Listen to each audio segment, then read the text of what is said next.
समस्तीपुर जिले के सरायरंजन प्रखंड से एक प्रेरणादायक खबर सामने आई है। आदर्श उच्च माध्यमिक विद्यालय सरायरंजन में महान साहित्यकार एवं उपन्यास सम्राट मुंशी प्रेमचंद की जयंती श्रद्धा, सम्मान और साहित्यिक गरिमा के साथ मनाई गई। आइए देखते हैं यह विशेष रिपोर्ट। शुक्रवार को आदर्श उच्च माध्यमिक विद्यालय सरायरंजन के प्रांगण में मुंशी प्रेमचंद की जयंती के अवसर पर एक विचार गोष्ठी का आयोजन किया गया। कार्यक्रम में साहित्य प्रेमियों, शिक्षकों, विद्यार्थियों और गणमान्य लोगों ने बढ़ चढ़कर भाग लिया। मुख्य अतिथि अनंत कुमार राय ने अपने संबोधन में कहा कि मुंशी प्रेमचंद की रचनाएं समाज का सच्चा दर्पण है और आज भी उतनी ही प्रासंगिक हैं, जितनी अपने समय में थी। वहीं अति विशिष्ट अतिथि वरिष्ठ पत्रकार एवं साहित्यकार कुमोद प्रसाद गिरी ने कहा कि प्रेमचंद का साहित्य सामाजिक चेतना, मानवीय संवेदनाओं और नैतिक मूल्यों का सशक्त संदेश देता है।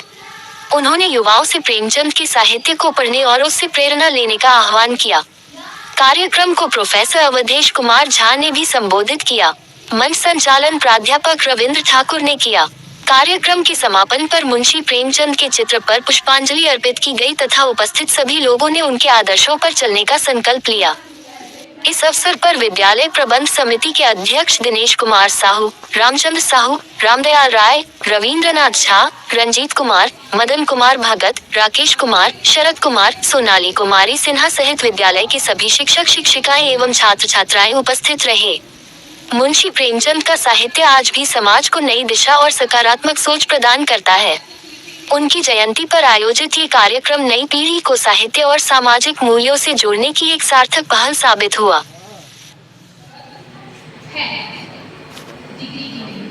जीवन को सफल बनाने के लिए शिक्षा की जरूरत है। डिग्री कौन है?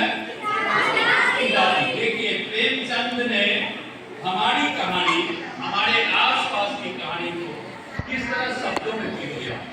कहा जाता है कि गरीबी से जो बालक पलता है, गरीबी में जिसका पालन पोषण होता है, वह असमय ही वयस्क होता है। एडल्टनेस उसको कम उम्र में ही आ जाता है। तो जब बच्चे ईदगाह में गए, ईद के अवसर पर आयोजित मेले में गए, तो किसी ने सिपाही खरीदा, किसी ने मिठाई खरीदी, लेकिन हामिद ने क्या खरीदा?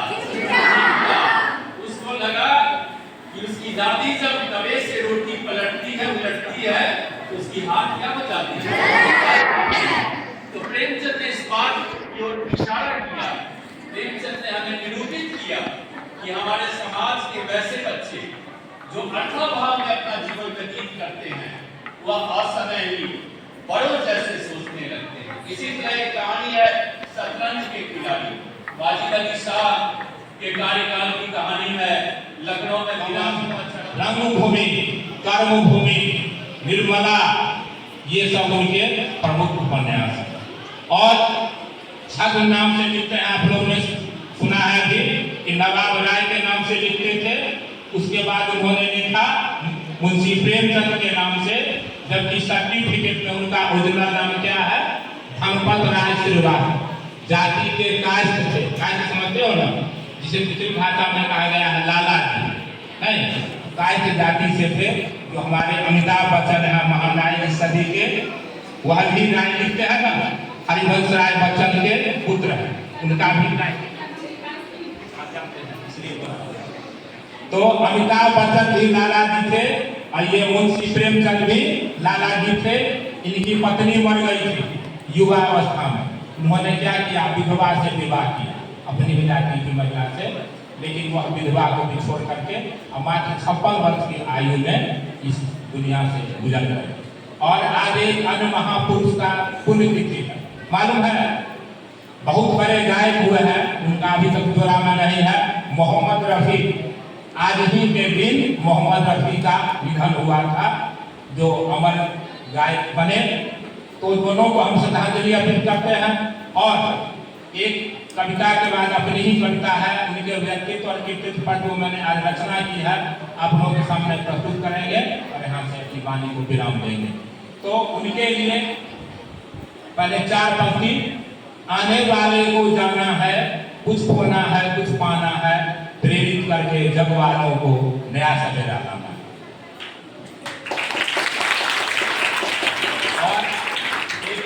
संक्षिप्त कविता है प्रेमचंद के ऊपर, जो जिसकी रचना मैंने आज ही की है, आप लोगों के सामने प्रस्तुत है। युग दृष्टा मुंशी प्रेमचंद।